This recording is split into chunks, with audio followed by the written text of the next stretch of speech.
মার্কিন ধনকুবের এবং বিনিয়োগকারী জেফ্রি এপস্টিন হল ইতিহাসের অন্যতম ভয়াবহ যৌন হেনস্থাকারী। একাধিক মার্কিন প্রেসিডেন্ট থেকে শুরু করে রাজ পরিবারের সদস্য, বিলিয়নিয়ার ব্যবসায়ী থেকে শুরু করে পপ তারকা পর্যন্ত বহু প্রভাবশালী লোক এপস্টিনের ক্লায়েন্ট তালিকায় ছিল। এপস্টিনের খদ্দেরের খাতায় নাম থাকা যৌন হেনস্থাকারীদের তালিকাই এপস্টিন ফাইলস নামে পরিচিত। অভিযোগ আছে যে জেফ্রি এপস্টিন ইসরায়েলি গোয়েন্দা সংস্থা মোসাদের হয়ে আমেরিকার রাজনীতিবিদ ও প্রভাবশালী ব্যক্তিদের হানি ট্র্যাপে ফেলত, যার মাধ্যমে পরবর্তীতে তাদেরকে ব্ল্যাকমেইল করে ইসরায়েলের স্বার্থে কাজ করানো হতো। জেফ্রি এপস্টিন আসলে কে ছিল এবং তার রহস্যময় অন্তর্ধান কেন আমেরিকার রাজনৈতিক অঙ্গনে তুমুল সমালোচনার জন্ম দিয়েছে সে সম্পর্কে আলোচনা করা হবে কি কেন কিভাবের এই পর্বে।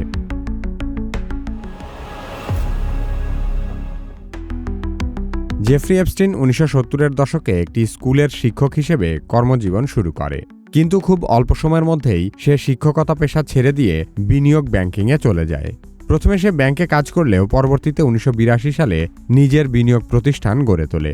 এপস্টিনের প্রতিষ্ঠান এতটাই সফল হয় যে সে শুধু সেসব ক্লায়েন্টকেই নিত যাদের সম্পদের পরিমাণ $1 বিলিয়ন বেশি। আমেরিকার বাইরেও বিশ্বের বিভিন্ন দেশে এপস্টিনের সম্পত্তি ছিল, এমনকি ক্যারিবিয়ান অঞ্চলে এপস্টিনের নিজস্ব একটি ব্যক্তিগত দ্বীপও ছিল।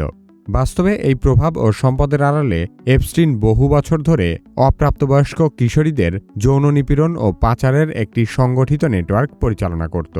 এপস্টিন নিয়মিতভাবে পৃথিবীর সবচেয়ে ক্ষমতাবান ও প্রভাবশালী মানুষদের সঙ্গে ওঠা বসা করত। তাদের মধ্যে ছিলেন ব্রিটিশ রাজ পরিবারের প্রিন্স অ্যান্ড্রু, সাবেক মার্কিন প্রেসিডেন্ট বিল ক্লিন্টন, বর্তমান প্রেসিডেন্ট ডোনাল্ড ট্রাম্প, মাইক্রোসফটের প্রতিষ্ঠাতা বিল গেটস, পপ তারকা মাইকেল জ্যাকসন, রাজনৈতিক চিন্তাবিদ Noam Chomsky, tech billionaire Peter Thiel সহ আরও বহু হোমরা-চোমরা ব্যক্তি। 2005 সালে প্রথমবারের মতো এপস্টিনের গোপন জীবনের অন্ধকার দিক সামনে আসে।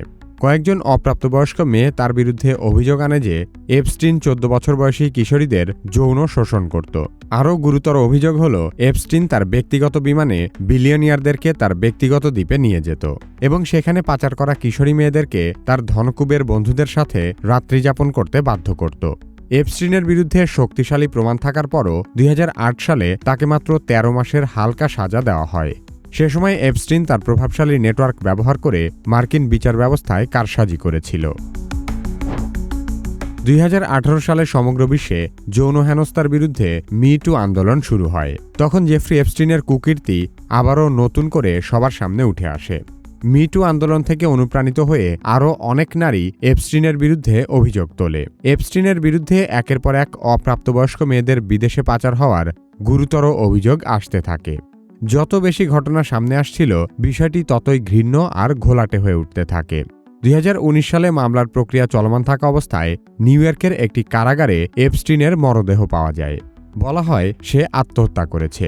কিন্তু এমন একটি আলোচিত সংবেদনশীল মামলার মাঝপথে যখন এমন একজন প্রভাবশালী কুখ্যাত আসামি রহস্যজনকভাবে মারা যায়, তখন বিষয়টি মোটেও আর ছোট করে দেখার সুযোগ থাকে না।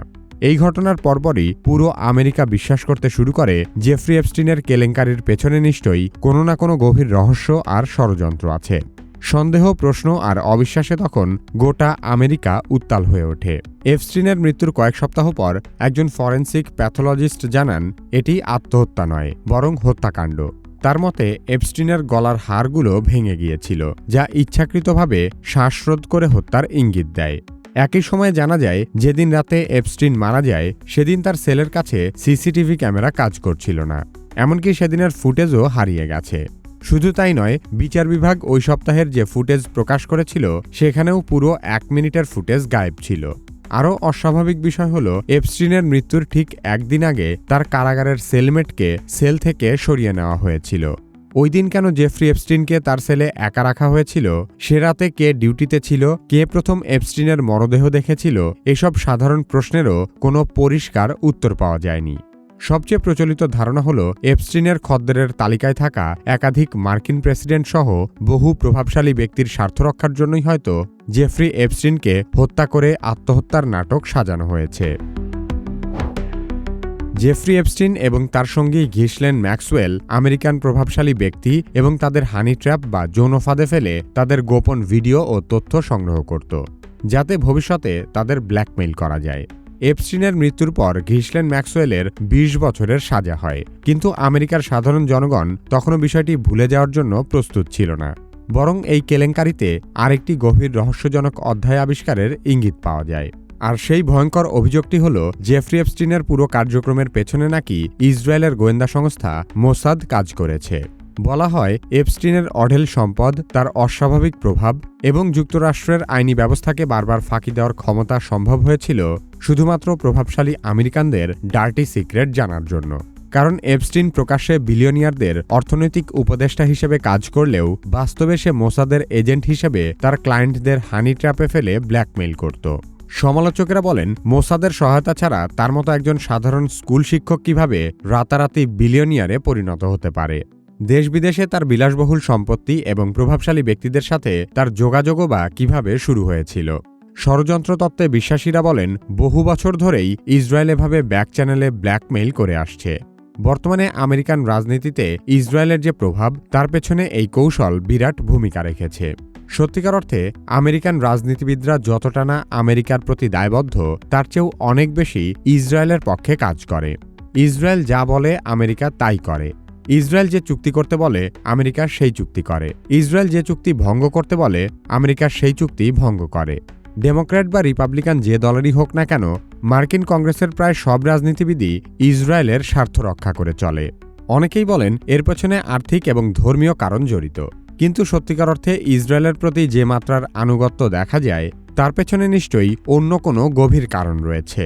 আর ষড়যন্ত্র তত্ত্ববাদীদের মতে ইসরায়েল দীর্ঘদিন থেকে আমেরিকার রাজনীতিবিদদের হানি ট্র্যাপ করে তাদের কাছ থেকে সর্বোচ্চ আনুগত্য আদায় করে নিচ্ছে।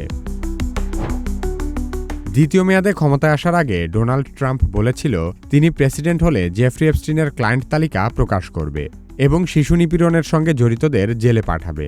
তখন সে বলেছিল এপস্টিন কেলেঙ্কারির পেছনে ডেমোক্র্যাটিক পার্টি রয়েছে, আর এই সত্য প্রকাশ হলে ডেমোক্র্যাটরা ধ্বংস হয়ে যাবে।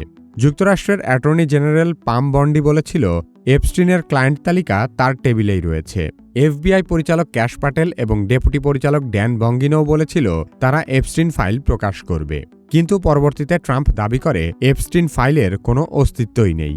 এমনকি যদি কোনো তালিকা থেকেও থাকে, সেটিও নাকি হিলারি ক্লিন্টন আর বাইডেন বানিয়েছে ট্রাম্পকে টার্গেট করার জন্য। তবে মাসের পর মাস চেষ্টা করেও ট্রাম্প ও তার প্রশাসন এপস্টিন ফাইলগুলো জনসমক্ষে আসা ঠেকাতে পারেনি। গত মাসে ডেমোক্র্যাট ও গণমাধ্যমের চাপের মুখে মার্কিন কংগ্রেস একটি আইন পাশ করে, যার ফলে এই ফাইল প্রকাশ বাধ্যতামূলক হয়ে যায়। এরপর যুক্তরাষ্ট্রের বিচার বিভাগ ধাপে ধাপে হাজার হাজার নথি প্রকাশ করতে শুরু করে। এখনও পর্যন্ত প্রায় 11,000 নথির 1,30,000 পৃষ্ঠা প্রকাশ করা হয়েছে। অবিশ্বাস্য বিষয় হল এই তালিকায় ট্রাম্পের নাম একবার দুইবার নয়, 600 বারেরও বেশি উল্লেখ আছে। এতে এপস্টিনের সঙ্গে ট্রাম্পের শুধু গভীর সম্পর্কেরই প্রমাণ পাওয়া যায়নি, বরং অনেকেরই ধারণা কারাগারে এপস্টিনের মৃত্যুর পেছনেও হয়তো ট্রাম্প জড়িত ছিল। দীর্ঘদিন থেকেই এপস্টিন ফাইল নিয়ে চাপের মুখে পড়া ট্রাম্প মানুষকে বিভ্রান্ত করতে নতুন নতুন যুদ্ধের কথা ভেবেছে। এপস্টিন ফাইল নিয়ে আমেরিকার জনগণ যখন আবারও অনেক বেশি সচেতন হয়ে উঠছিল, তখনই হয়তো বিষয়টি ধামাচাপা দেওয়ার জন্যই ট্রাম্প ভেনিজুয়েলায় আক্রমণ করে বসে। সাম্প্রতিক সময়ে ট্রাম্প ভেনিজুয়েলার প্রেসিডেন্ট নিকোলাস মাদুরোকে তার নিজ দেশ থেকে তুলে এনে আমেরিকায় তার বিচার করছে। ট্রাম্প হঠাৎ ভেনিজুয়েলায় আক্রমণ করল কেন, সে সম্পর্কে জানতে চাইলে কিভাবে এই ভিডিওটি দেখতে পারেন। বর্তমান সময়ে এআই না শিখলে আপনি নিশ্চিতভাবেই পিছিয়ে পড়বেন। যারা নিজে নিজে এআই এর ব্যবহার শুরু করতে ভয় পাচ্ছেন, তারা কিভাবে একাডেমির এআই দক্ষতা কোর্সে ভর্তি হতে পারেন। ভিডিও ডেসক্রিপশন ও পিন কমেন্টে কোর্সের লিংক দেওয়া আছে।